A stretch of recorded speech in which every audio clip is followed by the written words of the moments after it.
KPCC ಅಧ್ಯಕ್ಷರ ಬದಲಾವಣೆ ಚರ್ಚೆ ನಡೀತಾ ಇದೆ ಸರ್. ತಮ್ಮ ಹೆಸರು ಕೂಡ ಕೇಳಿ ಬರ್ತಾ ಇದೆ, ನೀವೇ ಆಗ್ತೀರಿ ಅಧ್ಯಕ್ಷರು ಅಂತ ಹೇಳಿ. ಕೆಪಿಸಿಸಿ ಹುದ್ದೆನೂ ಖಾಲಿ ಇಲ್ಲ, ಬೇರೆ ಹುದ್ದೆನೂ ಖಾಲಿ ಇಲ್ಲ. ಸುಮ್ಮನೆ ಒಬ್ಬೊಬ್ಬರ ಹೆಸರನ್ನ ಅವಾಗ ಹೇಳ್ತಾ ಇರ್ತಾರೆ. ನನ್ನನ್ನು ಖುಷಿ ಪಡಿಸೋಕ್ಕೆ ಕೆಲವರು ಹೇಳ್ತಾರೆ, ಇನ್ನೊಬ್ರನ್ನ ಖುಷಿ ಪಡಿಸೋಕ್ಕೆ ಇನ್ನೊಂದು ಹೇಳ್ತಾರೆ. ಸದ್ಯಕ್ಕೆ ಯಾವ ಹುದ್ದೆಗಳು ಖಾಲಿ ಇಲ್ಲ. ಪಕ್ಷಕ್ಕೆ ಒಂದೇ ಹುದ್ದೆ ಇರಬೇಕು ಮತ್ತೆ ಪೂರ್ಣ ಪ್ರಮಾಣದ. ಯಾರು ಹೇಳಿರೋದು? ಈಗ ಕೇಂದ್ರ ಜನ ಪದೇ ಹೇಳ್ತಾ ಇದ್ದಾರೆ ಸರ್, ನನಗೆ ಕೆಪಿಸಿಸಿ ಅಧ್ಯಕ್ಷ ಸ್ಥಾನ ಕೊಟ್ಟರೆ ನಾನು ಸಚಿವ ಸ್ಥಾನ ತ್ಯಾಗ ಮಾಡ್ತೀನಿ ಅಂತ. ಪರೋಕ್ಷವಾಗಿ ಡಿ ಕೆ ಶಿವಕುಮಾರ್ ಅವರು 2 ಹುದ್ದೆ ಬೇಡ ಅನ್ನೋ ಸಂದೇಶ. ನನಗೆ ಗೊತ್ತಿಲ್ಲ. ರಾಜಣ್ಣ ಅವರು ಬಹಳ ಹಿರಿಯ ನಾಯಕರು, ಅವರು ಸರ್ವ ಪಕ್ಷದ ನಾಯಕರಿಗಿನ್ನ ಹೆಚ್ಚು ಶಕ್ತಿ ಇರ್ತಕ್ಕಂಥವ್ರು.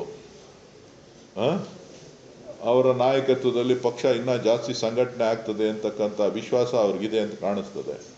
ಹಾಗಾಗಿ ಅವರು ದಳದವ್ರನ್ನ BJP ಅವ್ರ ಜೊತೆ ಒಳ್ಳೆ ಸಖ್ಯ ಇಟ್ಕೊಂಡಿದ್ದಾರೆ. ಅನೇಕರನ್ನ ಕರ್ಕೊಬರ್ಬೋದು ಪಕ್ಷಕ್ಕೆ ಅಂತ ಕಾಣಿಸ್ತದೆ. ಹಾಗಾಗಿ ಪಕ್ಷದ ನೇತೃತ್ವವನ್ನು ವಹಿಸಲಿಕ್ಕೆ ತುಡಿತದಲ್ಲಿದ್ದಾರೆ. ಧಾರಾಳವಾಗಿ ಪಕ್ಷದ ಹೈಕಮಾಂಡ್ ಕೊಟ್ಟರೆ ನಾವೆಲ್ಲ ಸಂಪೂರ್ಣ ಸಹಕಾರವನ್ನು ಕೊಡ್ತೇವೆ. ಪೂರ್ಣ ಪ್ರಮಾಣದ ಅಧ್ಯಕ್ಷ ಸ್ಥಾನ ಅವಶ್ಯಕತೆ ಇದೆ ಅಂತ ಮುಂಬರುವ ಚುನಾವಣೆಗಳಿದ್ದಾವೆ.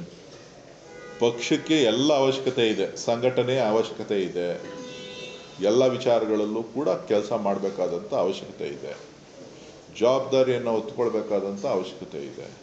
ಯಾರೇ ಮುಂದೆ ಬಂದ್ರೂ ಪಕ್ಷದ ಹೈಕಮಾಂಡ್ ಏನೇ ತೀರ್ಮಾನ ಮಾಡಿದ್ರು ಪ್ರತಿಯೊಬ್ಬ ರಾಜ್ಯದ ಎಲ್ಲ ಕಾಂಗ್ರೆಸ್ನ ನಾಯಕರಿರ್ಬೋದು, ಕಾರ್ಯಕರ್ತರಿರ್ಬೋದು, ನಾನಾದಿಯಾಗಿ ಎಲ್ಲರೂ ಕೂಡ ಒಪ್ಕೊಳ್ತೀವಿ. ಅದರಲ್ಲಿ ಯಾವುದೇ ಅಪಸ್ವರ ಇಲ್ಲ. ಅಲ್ಲ, ಸರ್ವ ಪಕ್ಷದ ಜೊತೆ ಉತ್ತಮವಾದಂಥ ಬಾಂಧವ್ಯವನ್ನು ಇಟ್ಕೊಂಡಿರ್ತಕ್ಕಂಥ ನಾಯಕ. ಸೊ ಹಾಗಾಗಿ ಅವ್ರಿಗೆ ಸಂಘಟನೆ ಮಾಡಲಿಕ್ಕೆ ಭಾಳ ಒಳ್ಳೆ ಆಪರ್ಚುನಿಟೀಸ್ ಇದೆ. ಒಳ್ಳೆ ಚೆನ್ನಾಗಿತ್ತು, ನಿಮಗೆ ಗೊತ್ತಲ್ಲ.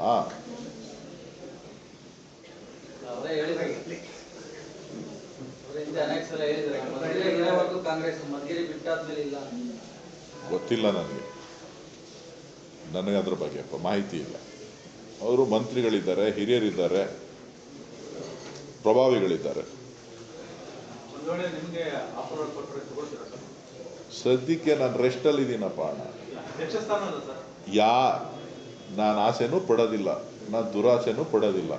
ನನಗೆ ಆ ಭಗವಂತ ಜನರು ಏನು ಕೊಟ್ಟಿದ್ದಾರೆ ಅದನ್ನು ಪ್ರಸಾದ ಅಂತ ಸ್ವೀಕಾರ ಮಾಡಿಕೊಂಡು ಕೆಲಸ ಮಾಡ್ತಕ್ಕಂಥ ವ್ಯಕ್ತಿತ್ವ ಇರ್ತಕ್ಕಂಥ. ನಾನು ಯಾವುದನ್ನು ಹೇಳಿ ಕೇಳಿ ಪಡಿಬೇಕಂತಿಲ್ಲ. ಅದು ಸಿಗಬೇಕು ಅಂತಿದ್ರೆ ಅದು ತಾನಾಗೆ ಸಿಗ್ತದೆ, ಬೇಡ ಅಂತಿದ್ರೆ ತಾನಾಗೆ ಹೋಗ್ತದೆ. ಯಾವುದು ನಮ್ಮ ಸ್ವಂತಲ್ಲ, ಅದು ಸಾರ್ವಜನಿಕವಾದಂಥ ಒಂದು ಹುದ್ದೆಗಳು.